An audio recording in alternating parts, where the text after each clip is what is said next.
action let's go 저 건물을 찾으러 Assalamualaikum warahmatullahi wabarakatuh. Perkenalkan, kami dari kelompok 4 yang akan mempresentasikan materi mengenai identifikasi risiko perubahan tingkat bunga. Selanjutnya kita masuk ke pengertian risiko perubahan tingkat bunga. Risiko perubahan tingkat bunga adalah risiko yang muncul akibat adanya perubahan suku bunga di pasar. Perubahan ini bisa berdampak langsung pada kondisi keuangan perusahaan. Artinya, ketika suku bunga naik atau turun, hal tersebut dapat mempengaruhi beberapa hal. Contohnya seperti nilai aset perusahaan, kewajiban yang harus dibayar, serta pendapat yang diperoleh. Sebagai contoh sederhana, jika suku bunga naik, maka beban bunga dari pinjaman perusahaan juga akan meningkat. Sebaliknya, jika suku bunga turun, maka keuntungan dari investasi berbunga juga bisa ikut menurun. Jadi, penting bagi perusahaan untuk memahami dan mengantisipasi perubahan tingkat bunga agar tidak merugikan kondisi keuangan mereka. Di slide ini, saya akan menjelaskan tentang karakteristik dari risiko. Yang pertama, poin A, risiko itu dipengaruhi oleh kondisi ekonomi dan kebijakan bank sentral.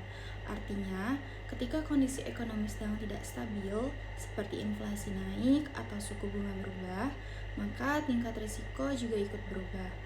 Selanjutnya, poin B, risiko dapat mempengaruhi biaya pinjaman dan keuntungan investasi.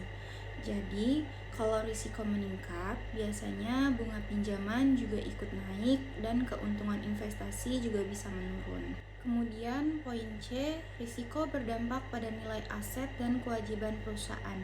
Misalnya, nilai aset bisa turun atau kewajiban menjadi lebih besar karena perubahan kondisi pasar. Terakhir, poin D, risiko sering terjadi pada perusahaan yang memiliki utang atau investasi berbunga karena perusahaan tersebut sangat sensitif terhadap perubahan suku bunga sehingga risikonya lebih tinggi. Oke, selanjutnya itu ada metode pengukuran risiko perubahan tingkat bunga. Yang pertama ada metode penilaian kembali atau refreshing metode. Yang kedua, metode jangka waktu atau Metori metode. Dan yang ketiga ada metode durasi atau duration metode. Nah, untuk penjelasannya, untuk metode pertama itu ada metode penilaian kembali atau refreshing metode. Metode ini digunakan untuk mengukur perbedaan antara aset dan kewajiban yang sensitif terhadap perubahan tingkat suku bunga dan periode tertentu. Tujuan dari metode ini adalah untuk mengetahui seberapa besar dampak perubahan suku bunga terhadap pendapatan perusahaan. Jadi ketika suatu bunga naik atau turun, perusahaan bisa mengetahui atau melihat apakah perubahan tersebut akan menguntungkan atau justru merugikan perusahaan. Dalam metode ini terdapat rumus yaitu GAP sama dengan RSA dikurang RSL, di mana GAP ini adalah selisih antara aset dan kewajiban yang sensitif terhadap perubahan suku bunga. Sedangkan RSA adalah aset yang nilainya dapat berubah ketika suku bunga berubah. Contohnya seperti kredit dengan bunga yang bisa berubah. Dan untuk RSLS itu adalah kewajiban yang juga sensitif terhadap perubahan suku bunga. Misalnya simpanan atau pinjaman dengan bunga yang dapat berubah. Dari perhitungan GAP ini, perusahaan bisa mengetahui posisi keuangannya terhadap perubahan suku bunga dan dapat mengambil keputusan yang tepat untuk mengolah resiko tersebut. Selanjutnya untuk metode yang kedua yaitu metode jangka waktu atau Metori metode. Adalah metode yang digunakan untuk melihat kapan aset dan kewajiban perusahaan akan jatuh tempo. Tujuan dari metode ini adalah untuk mengetahui apakah perusahaan mampu menyesuaikan antara aset dan kewajiban ketika terjadi perubahan suku bunga.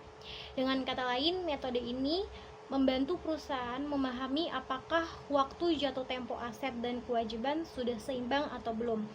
Pada metode ini terdapat rumus yaitu MA dikurang ML, di mana MA atau Metori Asset adalah rata-rata waktu jatuh tempo dari aset perusahaan.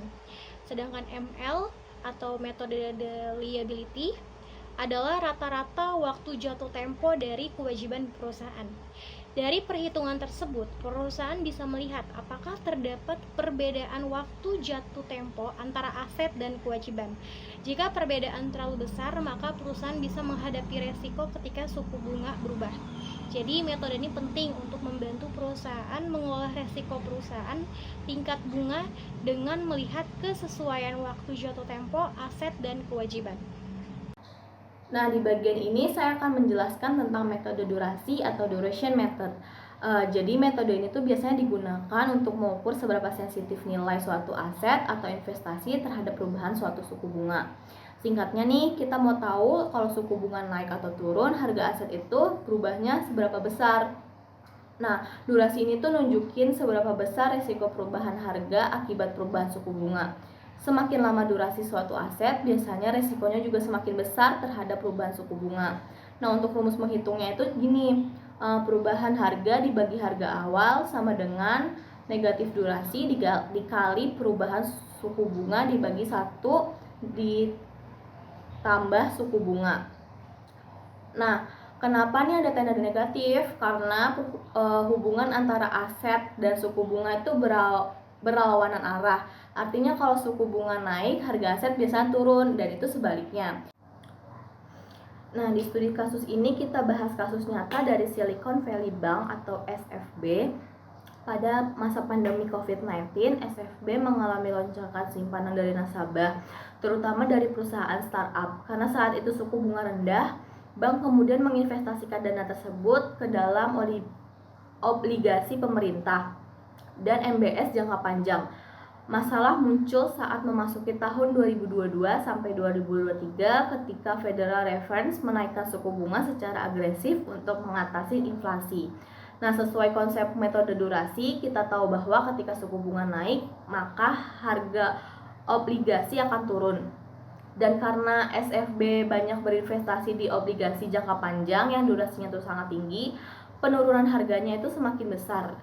Di saat yang sama, nasabah mulai menarik dana mereka dalam jumlah yang sangat besar. Karena aset SVB kebanyakan terkait investasi jangka panjang, bank terpaksa menjual obligasi sebelum jatuh tempo dengan harga yang lebih rendah, sehingga mengalami kerugian yang sangat nyata. Kondisi ini memicu kepanikan nasabah lain dan menjadi bank run, yaitu penarikan dana besar-besaran secara bersamaan.